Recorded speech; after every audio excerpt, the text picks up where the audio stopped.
Udhëtimet pa bileta në trena, në tramvaj apo autobus në Gjermani sankcionohen me ligj.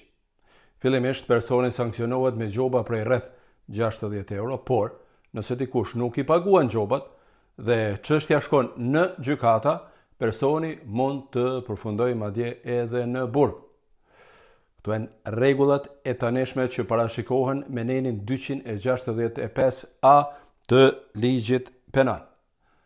Dënimi mund të shkojë madje deri në 1 vit burg nëse nuk paguhen gjobat. Në vitin 2024 ka pasur 144.000 raste të regjistruara nga policia të personave të kapur duke udhëtuar pa bileta, pra në të zezë. Para 3 vitesh janë zbutur dënimet për këto vepra nga qeveria e mëparshme, sepse me ligjin e ri është përgjysmuar pothuajse koha e burgut nëse personi nuk është në gjendje të paguajë gjobat. Më të prekurit nga këto dënime janë natyrisht të varfrit që nuk kanë para të paguajnë bileta, por edhe personat me energji kriminale dhe ata që kanë probleme shëndetësore apo dhe mendore. Në vitin 2021, për shembull, është krijuar një fond për të ndihmuar pikërisht këta persona dhe prej atëherë ka paguar dënimet e më shumë se 1500 personave që kur llogaritet në ditë burgu shkon në 278 vjet burg. Gati të gjithë këta persona kanë qenë të papunë dhe nuk kanë mundur të paguajnë dënimet e tyre. Ky fond ka llogaritur se në vit shkojnë në burg për shkak të këtyre dënimeve për udhëtime pa bileta rreth 9.000 persona. Ndërkohë që një ditë burgu për një person kushton mesatarisht shtetin gjerman varësisht nga landi prej 150 deri në 200 euro në ditë. Ndaj shtrohet vërtet pyetja: a ja vlen të dënohet një person me burg vetëm se ka udhëtuar pa biletë?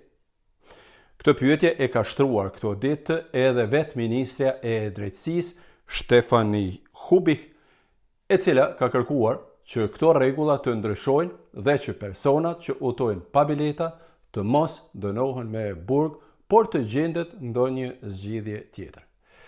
Ministrja thotë se në këtë mënyrë jo vetëm që dënohen personat, por dëmtohet dukshëm edhe buxheti i shtetit për një dënim që në fakt ndoshta nuk duhet të sankcionohet me burg.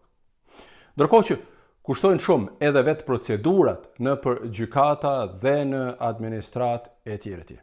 Ministrja, por edhe disa politikanë të tjerë në Gjermani kanë kërkuar tani ndryshimin e këtij neni 265A sipas shoqatave të ndryshme. Heqja e këtyre procedurave dhe dënimeve do t'i kursente shtetit rreth 200 milion euro në vit. Kohët e fundit organizatat për transportin e udhëtarëve në Bremen, Dresden, Düsseldorf, Frankfurt apo dhe në Potsdam e kanë ndërprer fare procesin e paraqitjes së këtyre udhëtarëve në polici, pra denuncimet në polici. Por kjo nuk do të thotë që personat e kapur pa bileta nuk duhet të paguajnë edhe gjobën prej 60 euro për udhëtim pa biletë. Tani po diskutohet pra edhe mundësia e ndryshimit të ligjeve për të gjithë në Gjermani, por kur e shikon se sa të mëdha janë gjobat dhe dënimet dhe kostot e shtetit për udhëtarët pa bileta, atëherë e sheh në fakt se sa të pakuptimta janë ndonjëherë disa rregulla që ndoshta vërtet mund të zgjidhen në një formë të ndryshme. Besoj që edhe ju mendoni kështu, apo jo? Nëse doni, më shkruani këtu në video dhe mund të komentojmë së bashku, ndërsa unë me siguri që do t'ju njoftoj edhe me vendimet që eventualisht merren në këtë drejtim, por debati është hapur, por kjo nuk do të thotë që duhet të udhëtoni pa bileta, sepse rregulli i gjobave e madje edhe dënimeve shkon deri në burg dhe është akoma në fuqi. E dënimet me burg mund të pengojnë natyrisht edhe rregullimin e dokumentacionit në Gjermani, por besoj që këtë e dini. Faleminderit që jeni me mua dhe mirupafshim.